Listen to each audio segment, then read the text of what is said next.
بسم الله الرحمن الرحيم والحمد لله رب العالمين والصلاة والسلام على الذي أرسله الله تعالى رحمة للعالمين سيدنا محمد وعلى آله وأصحابه أجمعين وأشهد أن لا إله إلا الله وحده لا شريك له وأشهد أن سيدنا محمدا عبده ورسوله صلى الله عليه وآله وسلم. Donc, on se retrouve toujours pour la réponse indirectement au frère Hamid de Comprends ton Dîn, mais plus généralement à tous les wahhabo-taymistes. Et Inch'Allah Ta'ala, on va régler une bonne fois pour toutes le sujet du hadith de la descente. Le hadith qui nous dit que Allah Azza wa Jal descend au ciel de ce bas monde au dernier tiers de la nuit.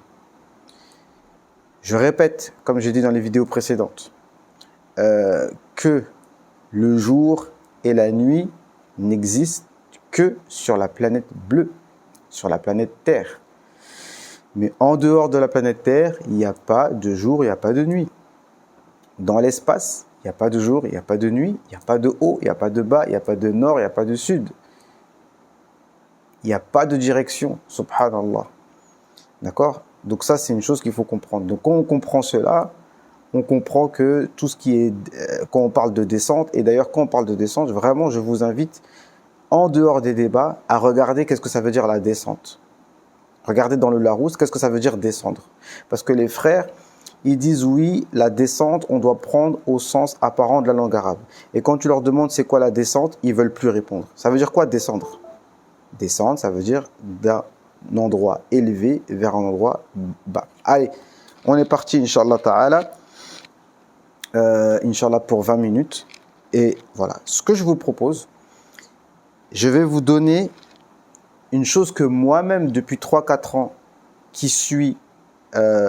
dans ce domaine de Aqidah et que j'étudie et que j'enseigne, j'avais même pas pris la peine de voir le sujet directement, tellement on est distrait par le taymisme qu'on prend même plus la peine de regarder les sources des vrais ulama et voir à quel point c'est clair et logique.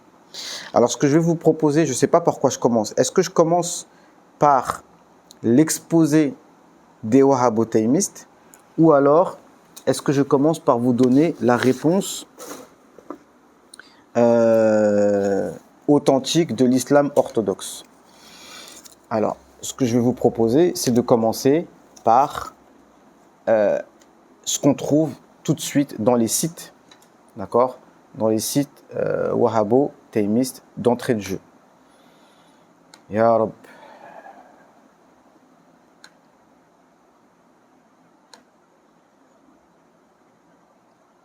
Naam. Ici, je cherche juste le texte pour finir en beauté ou commencer en beauté avec Ibn Taymiyyah, parce que c'est toujours celui-là qu'on nous cite dans les... Allez, c'est parti. On va commencer par ce qu'on trouve dans les sites wahhabo-taymistes. On a un site qui est connu, qui est... Ah, ça, c'est Abdullah Gannoun. وهو أن ينظر الله وجوههم أي يجعلها جميلة باهجة مسرورة منورة يا رب. وفي نظر أن هذه الدعاء. Donc là, on a le Cheikh Abdullah Gannoun qui nous fait son exposé taymiste. D'accord? Voilà, bref. Allez, on y va. J'ai perdu beaucoup de temps, désolé. Donc au sujet du hadith de la descente, par quoi je commence? Regardez ce qu'on trouve donc dans ce site qui est tenu par un certain, comment il s'appelle? Il est tenu par Al-Alawi Abdul Qadir Saqqaf, donc le site qui est Ad-Durar al-Saniya, d'accord? Pour les arabophones, on le trouve directement ce site, il est très connu. Mais cet auteur-là, pareil, quand on regarde sa biographie, c'est quelqu'un qui n'est jamais sorti de la Mecque, qui a un diplôme d'ingénieur dans le pétrole, qui a passé un diplôme religieux par correspondance, Bilintisab. Il a écrit quelques livres dans l'Aqida, il s'est intéressé aux livres d'Ibn Taymiyyah, rien de plus. Et c'est lui qui gère ce site-là. Alors, alors on va prendre 5 minutes, Inch'Allah, je vais vous montrer le vice qu'il y a dans leur exposé. Parce qu'ils sont très vicieux, désolé, il n'y a pas d'autre mot. Alors, le hadith de la descente. Il commence par nous citer des paroles de l'imam Abu Hanifa, les paroles de Mohammed ibn Hassan al-Shaybani, les paroles de l'imam al-Shafi'i, les paroles de l'imam Ahmed, mais curieusement, il ne cite pas la parole de l'imam Malik. Et on va comprendre pourquoi il ne cite pas la parole de l'imam Malik en ce qui concerne le hadith de la descente. Ensuite, la parole de Abu Sa'id al-Darimi, et ensuite la parole d'Ibn Jarir, ensuite la parole d'Ibn Khuzayma. 7 paroles. 7. Et dans ces 7 paroles, en fait, c'est les mêmes choses qui se répètent. L'imam Abu Hanifa nous dit, nous croyons que Allah Azza wa Jal descend. Il n'y a rien à dire. Le hadith nous dit qu'Allah descend, on dit que Allah descend. On ne va pas contredire le hadith. On répète, al-ibra bil maqasidi wal ma'ani. Ce qu'on prend en considération, c'est ce qui est voulu et le sens. Laysa bil alfaz wal mabani. Et alfaz, nu'minu biha. Les mots qui sont cités, on croit en ces mots. On croit en ces mots. Mais on ne rentre pas dans le sens, ni dans ce qui est voulu. Ça s'appelle le tafwid. Comprenez bien cette règle. Parce que tous ceux qu'on vient de citer ne se contentent de dire « nous croyons que Allah descend ». D'accord ? Mohammed ibn Hassan al-Shaybani, la même chose. Il dit ces hadiths-là, on les rapporte des gens dignes de confiance. Mais on n'explique rien. C'est-à-dire qu'on ne fait pas le tafsir. C'est-à-dire que quand tu dis descente, on sait ce que ça veut dire. D'un endroit élevé vers un endroit bas. Ça, on ne le dit pas. Parce que c'est ça le tafsir. On ne dit pas Allah descend, nous croyons que Allah descend d'un endroit élevé vers un endroit bas. Non. On dit, on croit que Allah descend. L'imam Shafi'i, la même chose. Nous croyons que Allah descend. D'accord ? L'imam Malik, il ne le cite pas. L'imam Ahmed, c'est la même chose. Qu'est-ce que tu dis, ya imam Ahmed, sur ces hadiths par rapport à la descente ? L'imam Ahmed répond, n'est-ce pas que ce sont des hadiths authentiques ? Alors on y croit. Et nous on dit la même chose. Abu Sa'id al-Darimi, il nous dit, la yunkar wa yurwa. On ne rejette pas ces hadiths et on les rapporte. Aucun souci. Ibn Jarir nous dit, subhanallah, le hadith de la descente, il nous est parvenu khabaran lastidlalan. C'est-à-dire quoi? C'est-à-dire que le hadith de la descente, ce n'est pas par la raison qu'on peut déterminer que Allah descend. Non, la raison ne nous ramène pas à savoir que Allah descend. Mais c'est que les textes qui nous disent que Allah descend. Et on croit en ces textes. Maintenant, normalement, on n'a pas à poser la question. Oui, mais il descend en personne ou alors c'est sa rahma qui descend? Parce qu'il y a 2 réponses. Soit on dit que Allah il descend bidhatihi, en personne, ce qui est de la mécréance en fait. Parce que tu es en train de dire que Allah rentre dans sa création, mais c'est ça qu'on ne voulait pas rentrer là-dedans. Et ça, c'est sûr que ce n'est pas le sens. Soit tu dis que Allah descend par sa miséricorde. C'est sa miséricorde qui descend. Mais ça, en fait, comme l'a dit l'imam Ghazali, il y a trop de subtilité, il y a peut-être autre chose. Donc, on ne rentre pas dans l'explication. On croit. Mais par contre, c'est dans le contexte. Le contexte, c'est qu'au dernier tiers de la nuit, eh bien, tu dois faire dua, et comme on verra dans les explications. D'accord? On ne perd pas de temps. Donc, après avoir cité ces 7 paroles, le monsieur le Shir Saqaf, il commence à parler. Il dit donc, ça prouve que Allah est au-dessus du ciel. Dans aucune de ces paroles, aucune de ces 7 citations, on dit fawqa sama. Personne n'a dit au-dessus du ciel. Vous voyez comment il glisse ses propres paroles? Ensuite, il nous dit c'est impossible dans la langue arabe que descendre, ça veut dire du bas vers le haut. Oui, mais dans la langue arabe, on sait bien que c'est du haut vers le bas. Donc, impossible selon la langue arabe, déjà, c'est un terme qui n'a rien de scientifique. Ça veut dire quoi une impossibilité linguistique? Ça veut dire quoi ça? Non, la langue, effectivement, ce sont des choses claires. Il n'y a pas de mystère dans la langue. C'est du haut vers le bas. Mais maintenant, si tu attribues ça à Allah Azza wa Jal, tu es responsable de tes propos. Et ensuite, il nous dit mafhoum al-khitab. Ce qui est compris du texte, c'est que c'est du haut vers le bas. D'accord? Ça, c'est ce qu'il a glissé entre les deux. Ensuite, il nous cite encore une batterie de textes avec là des savants beaucoup moins connus. Ibn Waddah, qui rapporte de Ibn Adi. Mais tous, ils disent, nous croyons en ces textes, wala nahuddu lahu haddan. Et la nahuddu lahu haddan, ça veut dire, soit ça veut dire on ne fixe pas de limite, soit ça veut dire on ne donne pas de définition. Al-had, ça veut dire la définition. Donc ils disent tous la même chose. Je ne cite pas les propos, mais le résumé c'est ça. Nous croyons et on ne donne pas de définition. Ibn Uyayna c'est la même chose. Ibn Zamanayn c'est la même chose. Al-Lalaka'i nous dit ce hadith de la descente a été rapporté par 20 rapporteurs. Abu Omar At-Talamanki. On ne sait pas c'est qui, d'accord? Il faudrait chercher, mais bon, ce sont des gens des premiers siècles. Mais premier siècle, les savants des 3 premiers siècles, ça peut très bien être des Mu'tazili, ça peut très bien être des anthropomorphistes. Ça existe les anthropomorphistes, non? D'accord? Et on dirait qu'ils n'existent pas. Donc c'est pas parce qu'ils sont des 3 premiers siècles qu'ils ont forcément raison. Mais là, pour l'instant, il n'y a aucun problème. Là, on est à 7 citations plus 5. Juste du copier-coller. Hein. Ça fait 7 plus 5, ça fait 13. Ensuite, on arrive à As-Sajzi. Là, vous voyez, ça va par étapes. Il commence à nous parler de l'imam Abu Hasan al-Ash'ari. Aqarra al-Ash'ari bihad al-hadith. L'imam Abu Hasan al-Ash'ari a accepté ce hadith. Bien entendu, qui refuse ce hadith? Qui refuse un hadith du prophète alayhi salam? Si on refuse un hadith, c'est du kufr. Tu n'as pas besoin de nous dire que Aqarra. Qui refuse que Allah descend? Personne ne refuse ça. D'accord? Le terme ne pose pas de problème. C'est la compréhension qui pose problème. Et normalement, on n'a pas à rentrer dedans. Vous vous taisez, on se tait. Vous parlez, on parle. D'accord? Et ce Sajdi, il nous dit quoi? Sajdi. Et il nous dit Yanzilu bi dhatihi bila kayf. Attention. T'as rapporté ça de qui? Qui a dit il descend par sa personne? T'as rapporté ça d'un tabi'i, d'un sahabi? Non. Là, c'est les anthropomorphistes qui rentrent en jeu. Et ça va par étapes. Et ensuite, septièmement, Ibn Taymiyyah. Ibn Taymiyyah qui nous dit tous ces textes-là, que Allah descend, que Allah s'est établi sur le trône, que Allah Azza wa Jal se rapproche des serviteurs le jour de Arafat, etc.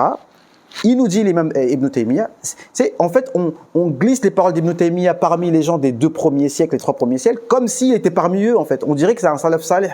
Vous voyez un peu? Alors qu'il était 500 ans après. Et il nous dit, ça ne veut pas dire que si Allah descend, ça veut dire que c'est comme la descente des choses palpables que nous voyons. Oui, mais... Parce qu'en fait, il faut bien comprendre que eux, ils mélangent le refus du sens linguistique avec le refus de l'attribut. Refuser le sens linguistique pour Allah Azza wa Jal, ça ne veut pas dire refuser l'attribut. Il faut bien comprendre cela. La descente d'un point A élevé vers un point B plus bas et la descente de cette chose, de ce corps, de Allah, d'un point A vers un point B qui est plus bas dans sa création. Je suis désolé. Il est dans le ciel de ce bas monde, ça veut dire qu'il est dans sa création, je suis désolé. Qu'est-ce qu'on reproche aux chrétiens au final? Les chrétiens disent que Allah Azza wa Jal, il s'est mis dans sa créature qui est Sayyidina Isa. Qu'est-ce qu'on reproche aux chrétiens après ça? Je ne sais pas, moi. Et ensuite, il nous dit quoi? Mais c'est ce que ça veut dire linguistiquement. Et ensuite, il nous parle de cette histoire douteuse, comme quoi l'imam al-Juwayni était en train d'expliquer aux gens que Allah Azza wa Jal existait avant le trône, avant le ciel. Et un parmi les Mujassima aurait interpellé l'imam Juwayni pour lui dire « Oh, arrête de nous parler du trône, etc. Quand tu fais dua, n'est-ce pas que tu lèves les yeux ?»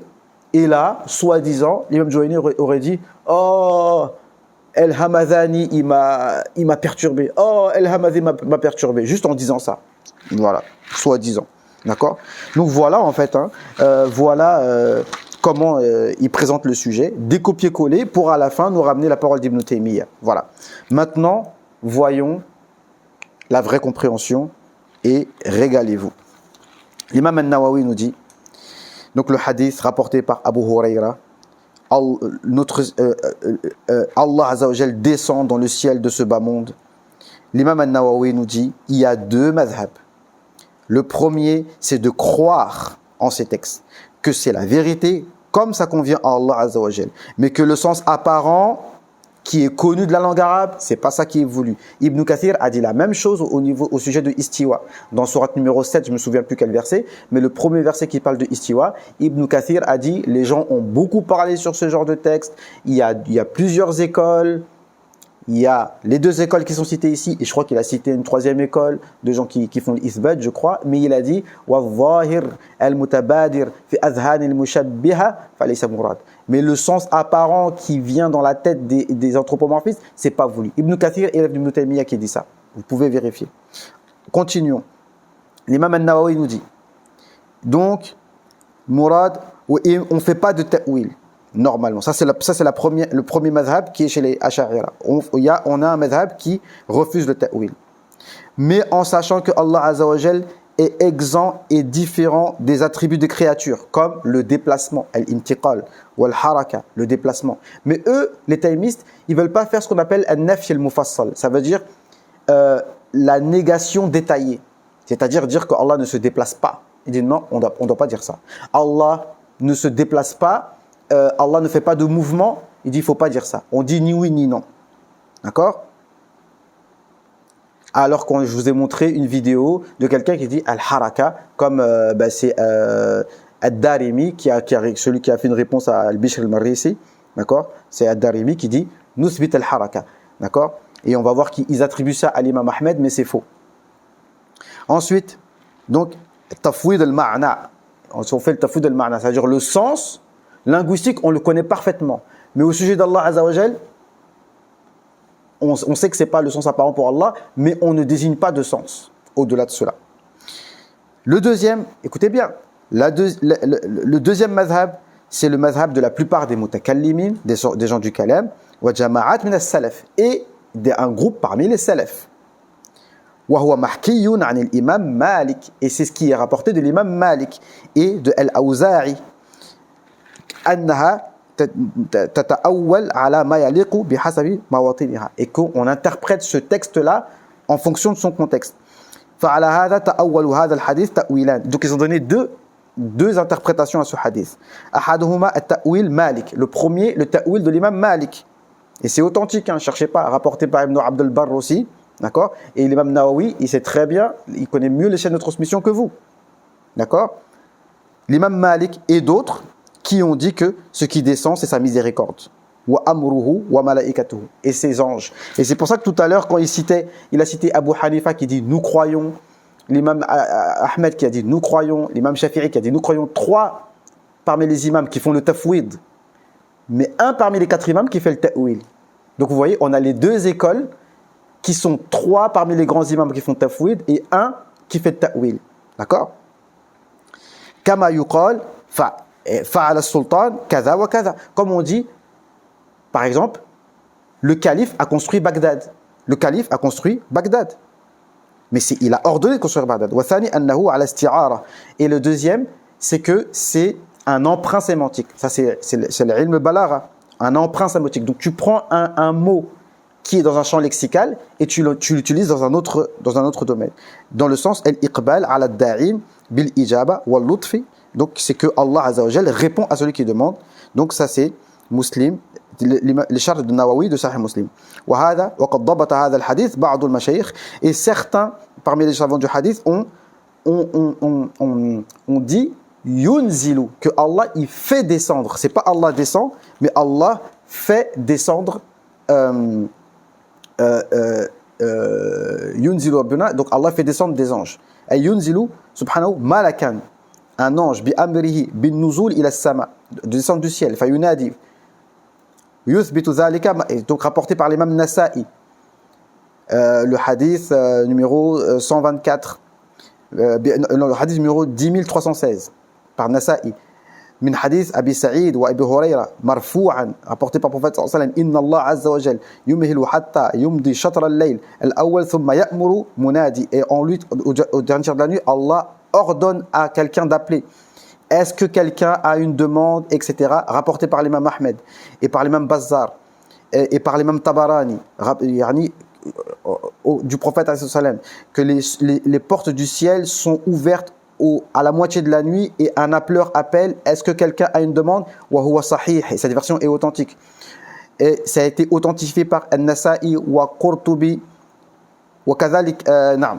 Donc et rapporté authentifié par Mohammed Abdul Haq qal wa hadha yarfa'u al-ishkal wa yuzilu kull ihtimal. Donc ça règle le problème et ça ôte toute éventualité.